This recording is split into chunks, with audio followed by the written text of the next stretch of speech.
Nintendo Entertainment System.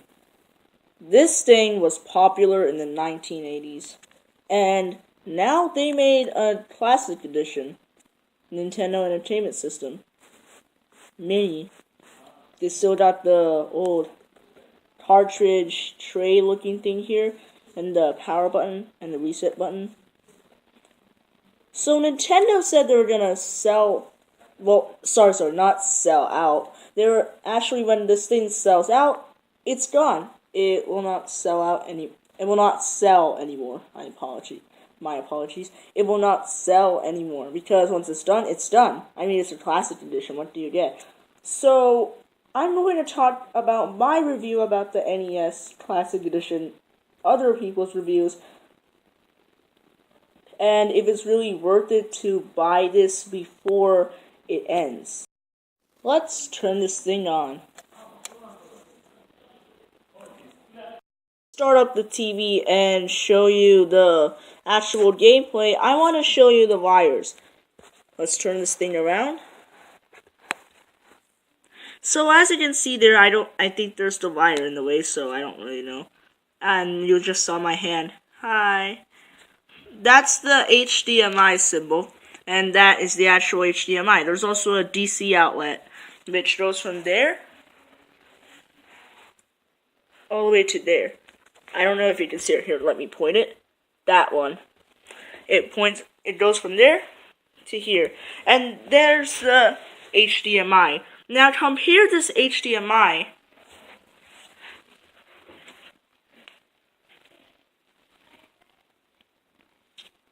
and compare this controller wire. Look at it. Now, which one you think is more longer? I'll leave you to check in the comments below. But in my opinion, and I was just joking about the comment thing. Of course, obviously, it's not an opinion; it's a fact. This wire is shorter. Now, I understand it's just to give the nostalgic feel for those old timers to sit near that old 80s TV and play these old 80s games, because this console itself is old 80s. But then again, this is a flat screen TV, so I don't really think they should be doing that. And now, considering the length, I also have glasses. I'm not going to do a face reveal yet, even if you try to tell me to. But this is the only one detail I'm going to reveal about me. I have glasses, so I don't think that's good for vision. I mean, sure, it's for a nostalgic feel, but really? This is the home selection screen. Let's get this controller.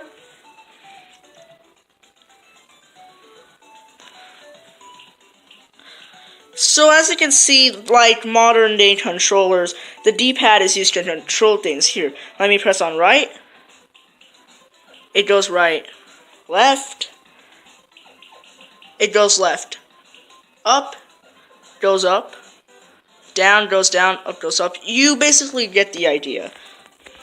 Now these buttons, start is to pause, obviously, like on all controllers, but say I enter a game that needs this button. Here, let me enter a game.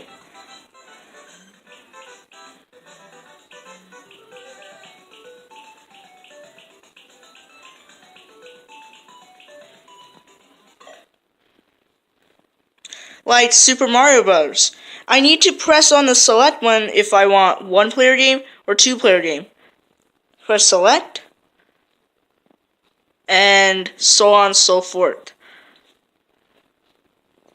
Now, of course, I can't do two-player game because I don't have a controller I don't have a controller with me.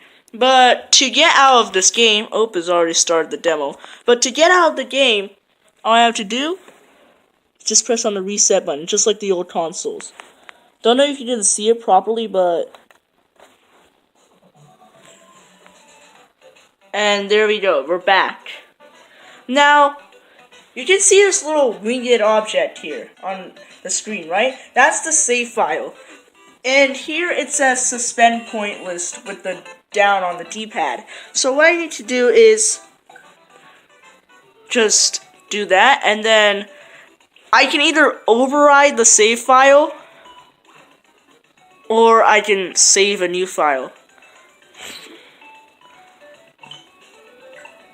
Oh, I did not know you could do that, but nonetheless, let's actually show you gameplay of a game.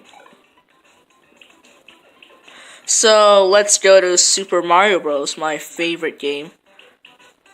Well, not my favorite, but you know what I mean. It's a super popular game that you have to start with that.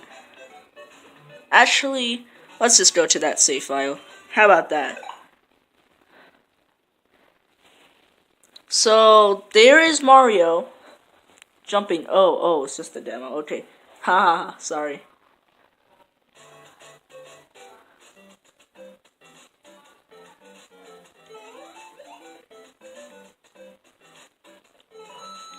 Now, you may be wondering, how is it not in an old, grainy looking thing? Well, there's a camera filter I'm playing on. I'm going to explain to you later. So, let's get out of the game first. Of course, like you can see right there, it's not really grainy looking. It doesn't look old. It looks new. Well, there's a way you can change that. Just as you can see, I'm pressing up. And invite up. So press A. And then there's these three options right here. Now, CRT filter is basically if you used to play NES on the 1980s TVs and you're used to that, then that's what CRT filter is. Basically, it's CRT TVs. I don't really know what CRT means, but haha. Now, 4:3 ratio, it's basically a TV length ratio because you can see it's longer than this. Well, it's a bit taller than this one. It's obviously wider than this one. This one is in a ratio of 4:3 for the 4:3 pixels for the TV screen. So that's why it's more wider, but it has the same texture as Pixel Perfect. Let me play 4:3. Alright, so we're at 4:3. So now let me play Super Mario.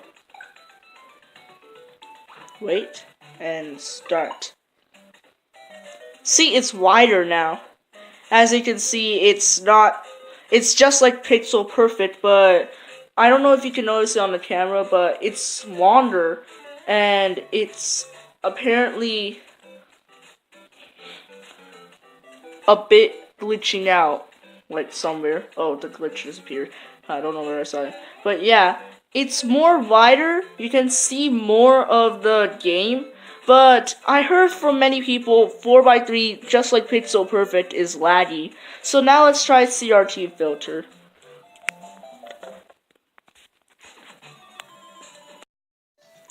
Now we are going to change the display. CRT filter. Now let's play Super Mario and see how it is.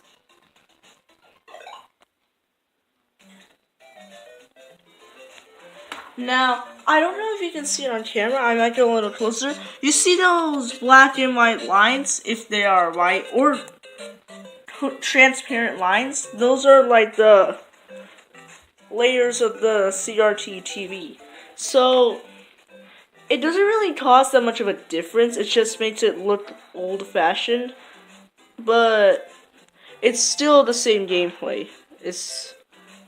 Nothing changes, nothing is added or deleted. It's still the same all the way through. Now let's reset the thing.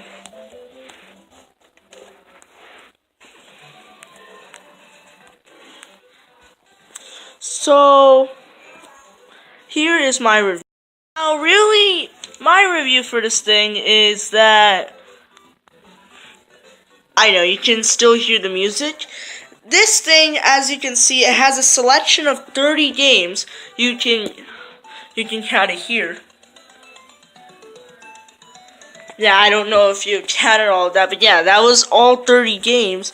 So there was literally 30 preloaded games on here. Some of them are classics, like Kirby's Adventure, Mega Man 2, Metroid, Pac-Man, Punch-Out!, Super Mario Bros. 1, 2, and 3, Legend of Zelda, Castlevania, Donkey Kong, and many others. Like, most of them are classics, because it's Nintendo. You know what I'm talking about when I say it's Nintendo. They're like the kings in the gaming industry, but there's also some good games, but they're not classics, or just bad games after all. Like, for example, Ghosts and Goblins. This game is just way too hard. I mean, I can't show you the gameplay right now because this is a review and I don't really want to waste time. But this game right here is like is literally the single most hardest game in the library. Like, harder than Mega Man or Castlevania or Legend of Zelda. Yes, Legend of Zelda is hard for me. I know, don't bully me in the comments. But as you can see, there's only 30 games. Not that many games to choose from. So, really, this thing is good. It's not awesome. It's good. Because it gives you that old nostalgic feel and makes you feel like a kid of the 1980s. Or, this is also for, basically, it's just made for people who miss the NES. Like, they really miss it to the point that they really wish they have it again. And that was really the point of even making the Nintendo Entertainment System. Now, this thing is tiny. Now, take a moment, this thing is tiny. Like, if I put my hand here, it's like 3/4 the size of my wrist. Like, and the width, it's literally the size of my hand. Like, they weren't kidding, but it's almost when they said it's almost the size of your palm. Sorry about that. And they could fit, like, good technology, decent technology for nowadays, inside this one little tiny package. Now, I had some frustration with the wire thing. Of course, I said that earlier in the video. There is wireless controllers out there, just off-brand, and they aren't really made by Nintendo. Also, I didn't know if you noticed, but you see, some of these games say that 2P and 1P thing. Of course, if you're a gamer, you should know 1P means 1 player and 2P means 2 player. That's what these are for. That's controller number 1, controller number 2. So 2 controller ports. Now, they really did well remaking the whole entire thing. Like, with the CRT filter, or Pixel Perfect, and with all this mass selection of games. But it didn't really suffer the same fate as PlayStation Classic. PlayStation Classic was just horrible, like, seriously. There were 20 games only, and those games weren't even good at all. They didn't have classics also. But this one has pretty much lots of classics, but it's not that many games. Now, I don't recommend you guys should really download illegal ROMs or something like that, because those might get you thrown in jail. It's just like, this thing, I don't know, I feel like this thing really was for the people who really miss the NES. Like, they just can't seem to let go. And that's why the Nintendo Entertainment System Classic Edition was made. Now, before I end this video, I just want to say please subscribe, like, comment, and share this video, because I'm in desperate need of subscribers. 10 subscribers, please. But anyway, though, hopefully you buy this thing before it sells out. It's going to sell out, I think, at the mid-January. Basically, when a few days after my winter break ends, then my school winter break ends, then basically this thing right here, they won't sell this anymore. So be sure to buy it, because it will be gone soon. Because literally, in the quotes of Nintendo themselves, once it's gone, then it's gone. So thank you for watching this video, and goodbye.